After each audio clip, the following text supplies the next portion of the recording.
Alright, so if everybody can kind of see, you've already got a Telogis box plugged in there. That's that red piece. Okay.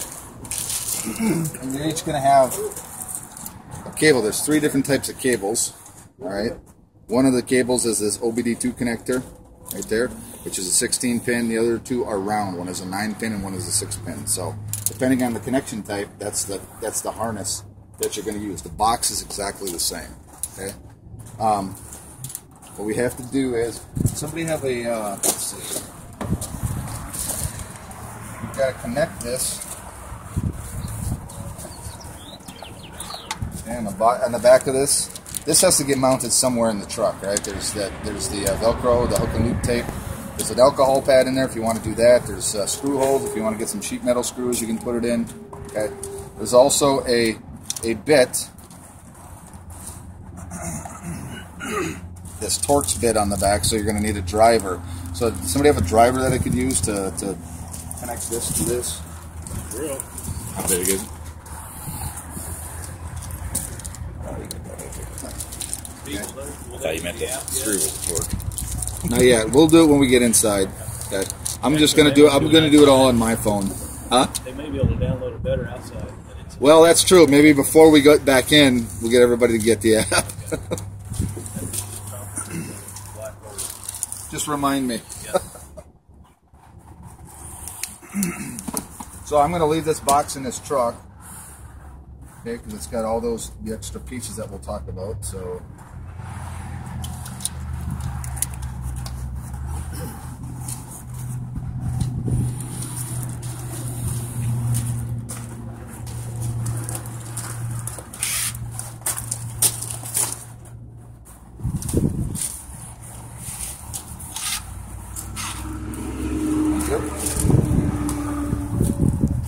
So basically,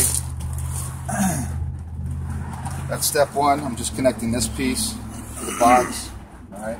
And then plugging the actual box in, pretty straightforward. You just find your data port. If somebody has a larger truck like an M2 or class 7 or 8 vehicle, the round data port, the round cable data port is going to, you connect it and then you twist it to make a solid connection. These you're just plugging in. Okay. Now that Telogis, that red connector can go in to, it's basically a Y connector. It's a splitter. That's part of it. So this piece you're actually going to put into the data port, and then you can connect Telogis, or that red, to this after the fact. All right. Each one of these cables, whether it's a round 9 6-pin or a 16-pin, they all have this splitter that's attached. Okay.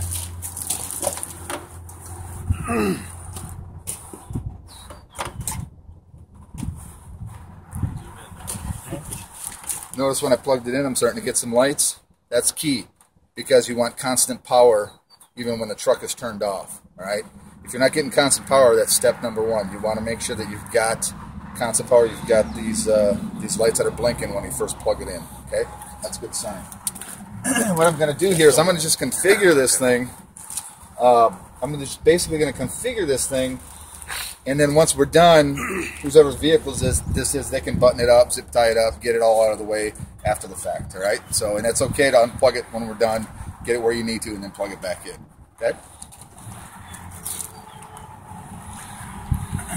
All right, when you configure any one of these units, the truck has to be running. And again, this is the one-time configuration step, all right? And what you want to do is you want to configure it. Okay, when we go back in, we're going to talk about activation codes. What I did is on my phone, I set up the activation code for my app for Travis Allen, because this is going to be under the Travis Allen location.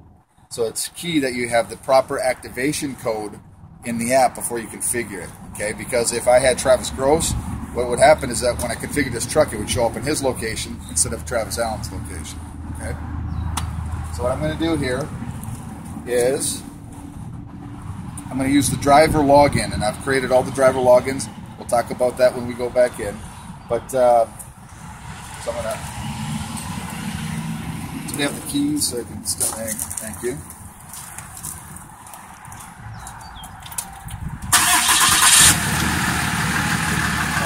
You want some good data coming from the engine. All right. So I'm going to use your login as a driver just to configure it. So what's your first name? Mike.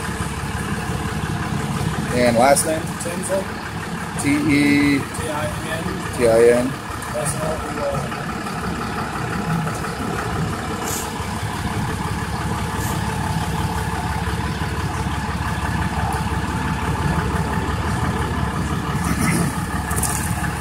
I know it's hard to see on my screen here, but basically what the system is doing is when I first started this up, it's trying to connect, because we connect from here to here via Bluetooth. That's how the system works.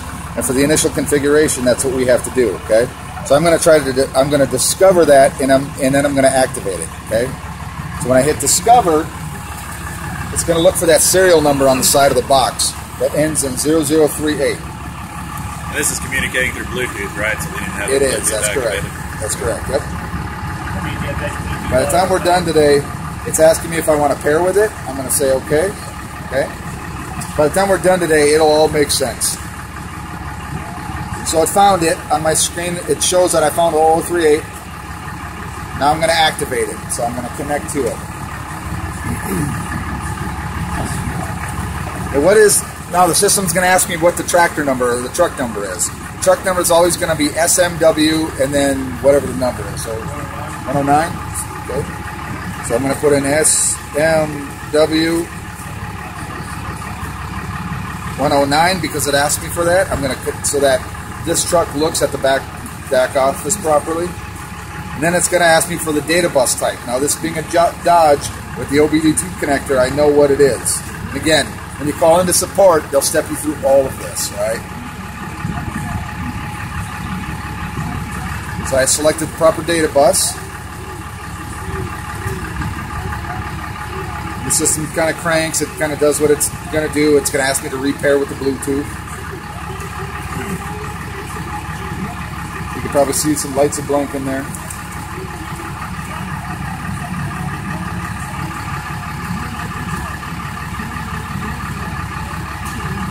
So it's asking me to repair with it. I hit OK. Again, this is all part of the configuration steps. For drivers, it's going to be a lot simpler.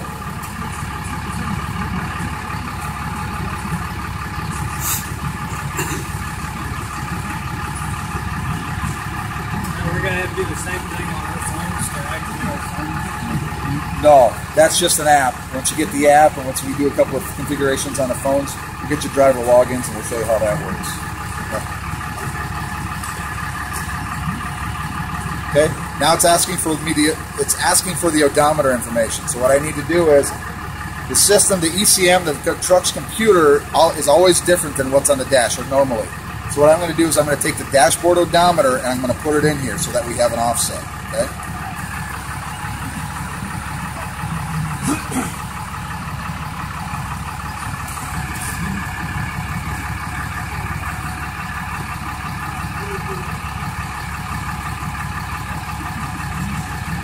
Alright, so the system is saving it now. And that's how you know that you have, once you can enter the odometer information, you know that you're talking to the truck's computer. Okay?